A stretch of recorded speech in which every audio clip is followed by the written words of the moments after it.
Hello everybody, my name is Benjamin Bloom and the ball is well and truly rolling now in terms of the Championship transfer window getting moving. We had Che Adams yesterday, 15 million quid into Birmingham City, maybe ready to spend, maybe ready to pocket, we will see. Today, Leeds United, very interesting bit of business. Jack Clarke off to Spurs, but he's going back to Leeds on loan for the whole of the next season. So the only fee I've managed to read anywhere is £10 million.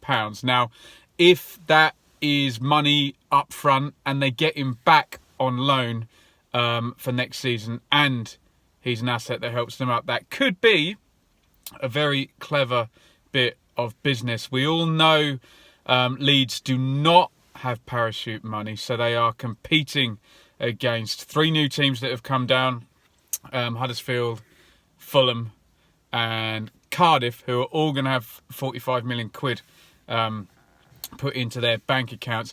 We know that Leeds have very good commercial revenue. They're always on Sky. They've got tons of supporters. They sell loads of tickets.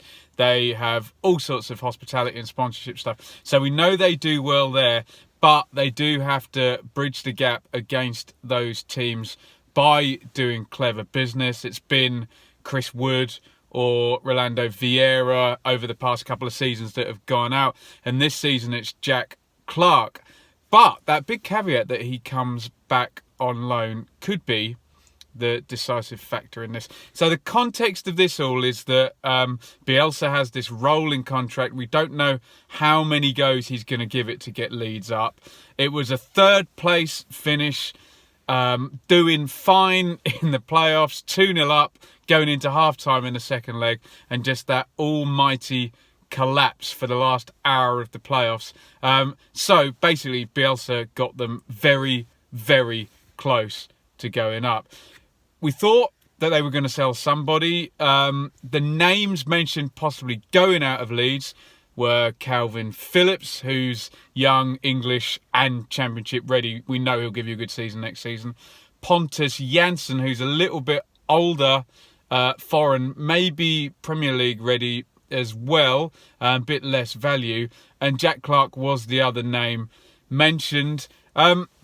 What are they actually losing out of their team? Well, in terms of those three players, they actually lose the least. If this is about maximising the promotion chances while Bielsa's there, they actually lose the least by selling Jack Clarke, because Jack Clarke is all about potential and what he could be. Whereas if you've got Marcelo Bielsa for a finite time, it's about the now. And I think this could turn out to be a pretty good deal. Clarke burst onto the scene last season, and I was actually lucky enough to be, I know a lot of people mock me for going to a lot of Leeds games last season. I was lucky enough to be at really his coming out party and then his real announcing himself on the stage match. So at Christmas he came on the left wing actually at half time in a game at Villa Park, and within about 15 minutes absolutely roasted Al Mohamed. He cut inside, pinged it in the corner. I didn't know who the guy was. I'd literally just written down in my pad on Clarke, presumably for Harrison, that it was a lot last season. Then the big one is the Spygate game, Leeds versus Derby, that ended up being the playoff semi-final. January the 9th, 11th, something around there. Fact check me on that. It was just one of those games where there was just something happening with Jack Clarke. He was incredible. As I don't want to go hyperbole and bung in a load of superlatives, but it was a ridiculous performance. It was you know when somebody is a natural because they're producing this without experience of having really ever done it before, and just an awesome performance. Clarke really, really too hot to handle. Set up both goals, really wouldn't get an assist for the second one, but he was just absolutely brilliant, and you're kind of looking at that thinking, wow, what a player. We know about wingers that, look, they don't play like that every week, and sometimes it's difficult being a winger. You can get lost in games if that ball doesn't come out to you, but excuse me, when you see that upside, that type of potential performance, you think that's a player. And 18 years old and English. So immediately huge, big flag saying I'm going to the Premier League very soon after that performance. There was a slightly more unusual happening later in the season. Clarke, I think it was at Middlesbrough, wasn't it? Collapsed on the bench. I don't know what it was connected to, some type of exhaustion or something or other. Forgive me, I don't know the details on that, but worrying at the time. And Bielsa's very specific with bringing his injured players back, and Clarke was given a wide berth, young player in a long time, to get back, and didn't really quite get back on it to the heights that he was at that point around Christmas time, when he really burst onto the scene and, as I say, announced himself as a real super young player. So, in terms of the strategy, I think this is good. If they get the money up front, it's very, very good, because that means you would imagine nobody else is going out from Leeds. So don't know what they're going to do with keepers, but Janssen and Cooper, fine. Centre backs, not necessarily sure at right back yet. I know a lot of Leeds fans a bit mixed on Ayling. Bit unlucky with left backs last year. Alioski ends up playing there. I think Douglas really is the one that can do the job. Obviously Phillips, brilliant. Hernandez, brilliant. If Clarke is there, Harrison has re-signed. Klitsch, yeah, very good. Who else is in the middle of that central midfield for Leeds? Forshaw. I can't think who the other central midfielders are. My point being is that Leeds are pretty well stocked already, and they just need a couple of clever additions. And keeping Clarke, I know ultimately he's going, but keeping him for this season, that is really a real feather in their cap. The player who's been heavily linked is Helder Costa.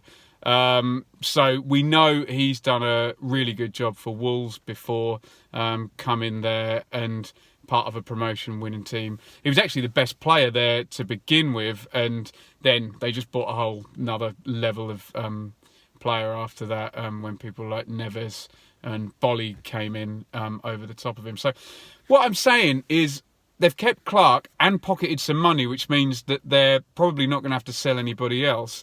If Costa comes in, say you've got then Costa, Hernandez, Harrison and Clarke as your wide players. I know there's questions about the Leeds forwards, and there might be someone coming there. A lot of people contended that the goals per game wasn't actually that bad, that Bamford and Roof just missed a lot of the season. So interested to see what transpires now going forward at Leeds, whether that 10 million's gone straight in this season and it means that they don't have to let anybody else go.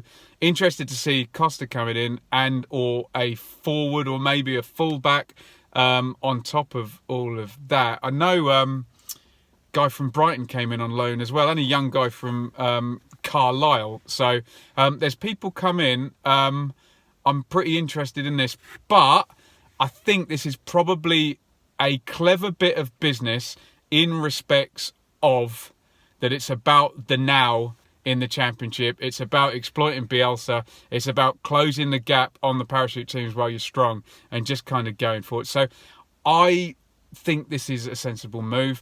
Let me know in the comments what you think. I know the flip of that will be, oh, they've cashed in too soon. If they held on longer, they could have a hell of a player and make loads more money. But just for the reasons I've said, I think this makes a lot of sense to me. Let me know what you think in the comments. Leeds fan, just Championship fan. Is this a good move or a bad move for Leeds? Is this a good move for Clarke in the long term? Is he going to get anywhere near that Tottenham team when he's there fully, not next season, 2020-21 season? We will find out. Let me know what you think in the comments. There's loads of transfer stuff to catch up on, so I will try and do another one of my full roundup videos. I've just focused on Clarke today. My plan was to make the notes for that right about now, but this one's come through and I've focused on that for now, because I think when the big money comes into the Championship, these are the ones we need to talk about, because they can be the movers and the shakers that really shape the division going forward. Follow on Twitter at Benjamin Bloom. Hit the subscribe button, hit the bell next to it for notifications on all your Championship content. Loads of it coming up. Any requests for any content, stick it down in the comments. Get in the comments talking about this transfer. Would love to hear from you. And I will see you very soon with the transfer roundup. Again, if you've managed to watch to the end, if you've got any info, transfer roundup, stick it in the comments and I'll be sure to cover it in that next episode. Thank you for watching. Goodbye.